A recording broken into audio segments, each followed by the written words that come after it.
Hey folks, welcome to Playing in Traffic. Today's episode is coming from Sand Key Park in Clearwater Beach, Florida. So if you go across this bridge, and there's one other bridge, actually you can see it, and you can see the traffic of the people trying to get in here. Look at that. So over there, where that boat is going, is where we're staying in Clearwater, Florida. You go out this way, so we got a little inlet here, right? But if we go out that way, we're looking at the one and only Gulf of Mexico. So for the first time ever in the history of my fishing experience, and no, I'm not fishing today, look at what we have here. Fishing line, recycling station. And I'm going to tell you what, that is such a key thing to have. I should be a little deeper in there, but okay. And you know what, I might do that myself without getting hooked. And there you have it. Look at that contribution to the world. So this stuff is key, because between the turtles and the birds that get wrapped in the line, this is important to get as much of that stuff into a disposable area like that. So well done, Clearwater Beach, Florida. BRAXYB has her crocodiles off. Don't you show my feet? Feet? Okay, well I didn't show them that fast. As we enter the beach, and it's time to ask a pivotal question. Okay, so let's just establish my feet are a whole lot more sensitive than hers when it comes to hot sand. Is this sand hot? Not at all. Wow. Okay. No, like, I want you to, let me hold this while you've been down and touch it. Okay. It is not hot at all. No, you're right. Not at all. Does that strike you as weird though? I like it. I feel like it is like perfect temp. It feels like a slice of bread does out of a bag. Okay. Not hot, not cold. So 70 degrees here on the beach with a water temperature in the Gulf of Mexico of 67.4 degrees. Yeah, that's. It's a nice day. Like, If you're a major network watching this, just I'll give you my number per hour. And with beats, look at all this you get. Anyway, so the reason why I'm saying that too is because I guess my feet out on the sand. Yeah, nuclear. Brown rubber. Yeah. That sand was hot. Okay. But I couldn't take it. Like, even times I feel like when we're in New Jersey, you're like, oh no, this is hot. But I can, like, my foot will get on there, and a couple, like 2 steps, I'm like, all right, it's bathed, it's used to it. Yeah. This feels like nothing. Okay, good. All right, well, there you go. We crossed that off our list of things to acknowledge today, and here's the next one. So as we enter this area here, this is giving Higbee's vibe. You know what I mean? A little bit, with the path coming down right up against the jetty. No, it's definitely not a secretive. Yeah, it isn't secret at all, like Higbee's is, but got a little corner over here, and then as you pan to the left, you see their hotel thing also, going like, on. Higbee, I don't think it's any, like, loose genitalia. Yeah. Yeah, I don't think that would be allowed here.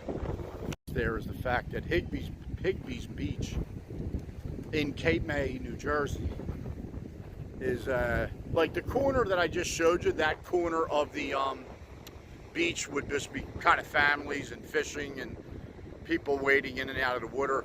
But as you went a little further down at Higbee's, it is one big giant cove there. About the midway point, it's definitely going to be nudist beach, and take it from me because I've seen it. So BRAXYB just reminded me of our lovely Tawny Bear, who passed a few years back, Cockapoo. We would walk her at Higbee's, And she loved it. She was aquatic. She'd be jumping in and out the water and having a blast, and et cetera, et cetera, et cetera. So as we were walking back and through, and a lot of the people who were nude bathing were actually kind of courteous in the sense they would bathe up by the tree line. There is a tree line in the at Higbee's. They would be up there. So we're walking her. So she was off the leash. You know, that was not a problem. And there goes Tawny going to see if she can get a snack from the nudist couple. And then ignoring me, saying, "Tawny, get back here. Tawny, get back here." So that's when I've seen nude bathers many times on that beach. That time it was an extra special moment because I actually had to have a light conversation with him because Tawny was she was not listening whatsoever. He had like beef jerky type skin, and like everything was loose. And yes. I was like, I'm gonna just stay far. I'm gonna stay over here. Yeah. So you know what? Shout out to the nude bathers at Higbee's Beach in Cape May. He was friendly though. Yeah, they're super nice people, and keep being the rock stars that you are.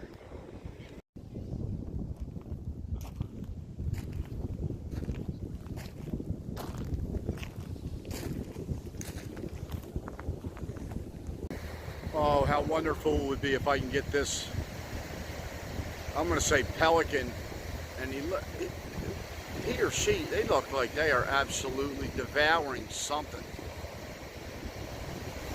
Could also be a drink of water. We'll see, look, oh my, it's like, makes me think like it's some kind of, probably a bait fish. But if we can get that thing to jump up and fly, oh my goodness, boy, that will be an event of historical nature.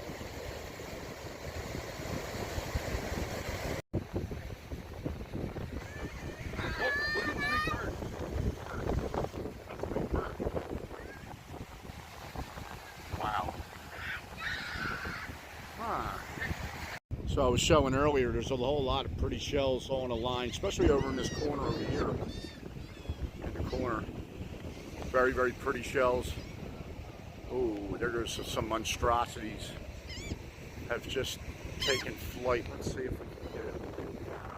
Right on that post.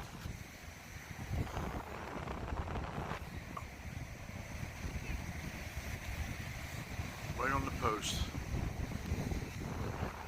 Yeah, it's very pretty down here. So you like I said, pan in the left, and that's the furthest reaches of Clearwater Beach. Right? All the way somewhere out there is probably Belize, way out there, across the other side of the Gulf of Mexico. And then while you're on the beach, this is, oh boy, now I'm getting confused where I'm at. And this is Clearwater Beach, separated by this little inlet. No, and there's nothing little about it. It's a very big inlet. And then that direction is Clearwater, Florida. So, okay. See, it's good to know your surroundings. Look at this right here.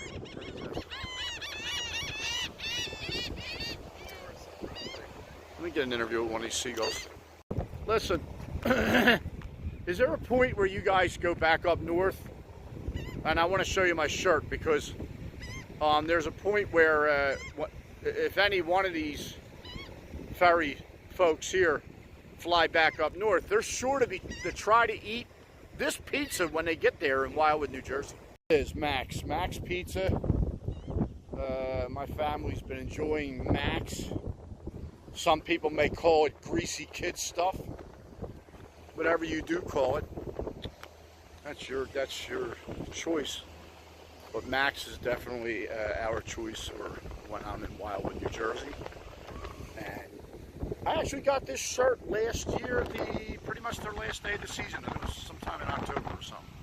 But yeah, and these seagulls, when they go up north, they're going to be smelling, where's Wildwood, where's Max, and this is where we're going to camp out all summer.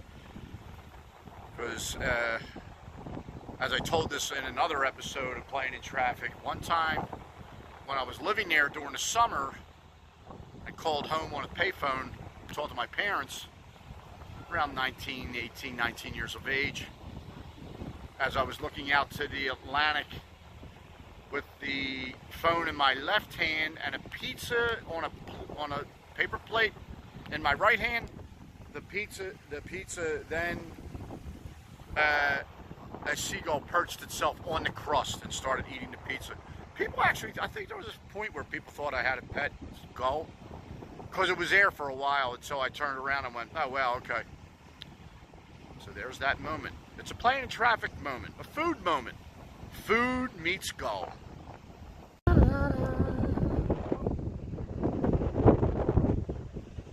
Sailing takes me away to where I always blah-de-da. Ah, yes. Clearwater beach and a bridge. Sailing is a lot of fun. Yeah, I wouldn't know. And I don't know the words. Just want to throw them words in there. Sailing. Clearwater Beach, yeah. With the souvenir driftwood, look at this fine piece of driftwood, and then you go over this way. And here it comes. The one and only green boat with blue trim. The Tropics Boat Tours. Heading on out for a visit of the Gulf of Mexico. Look at it go. That might be a picture too, yeah it is. We got some fishing going on right by the rocks here. Oh yeah, it's one of them days. All natural. Well, with the water, people out here enjoying the fishing and some sightseeing. Oh good God, here we go. Here we go, look at these babies. La Hugics. This is a convention of the big ones. Very good. Not too late for me to end it. Yeah. Hi guys, did you get skincare? Oh, we're good, thanks. So Madeira, so we're on like Madeira Beach, like a boardwalk-ish thing. And we just actually came out of the Boardwalk Grill, which is right here, and had some lunch there. Interesting little spot, kind of narrow. Gotta wonder what it looks like on the weekends. BRAXYB liked it a lot, she liked coming over. Yeah, that was cool. Food was really good. Weekends has got to be in slight insanity. It's kind of, this has kind of quieted down a little bit. I think there's an incoming storm that they've been kind of saying forth on whether it was going to rain or not. It just looks a little overcast, which is fine. But yeah, Madeira Beach boardwalk. There's BRAXYB back there. Oh, interesting side note. So the owners are from, gentleman said South Philly. No, say, repeat, try it again. From South Jersey and Philly. And we're explaining to a customer what a cheesesteak here would look like. And I actually did say that, look at this, there's a Gulf of Mexico going in and out there. And did actually say that he specifically uses Amoroso rolls, because if he didn't, there wouldn't be anything authentic about it. We were kind of impressed with that. I didn't know where, he was even saying where he was getting them. Batiste, I'm sorry, not Batiste, BRAXYB was very impressed. As the sign says, last resort, Dick's. Dick's last resort. Nice. So yeah, this is what it looks like. You got market, souvenir shops, cool stuff. A mental note of that hammerhead and the stingray right here on the rooftop of this restaurant. There was an actual giant shark contraption. I'm assuming that was some kind of sightseer boat maybe. And that's no longer here right now, so okay. But yeah, this is what you do here. I'll put the name of the area that this is. Jet ski rental, some outdoor dining, parasailing, and many shenanigans of the like.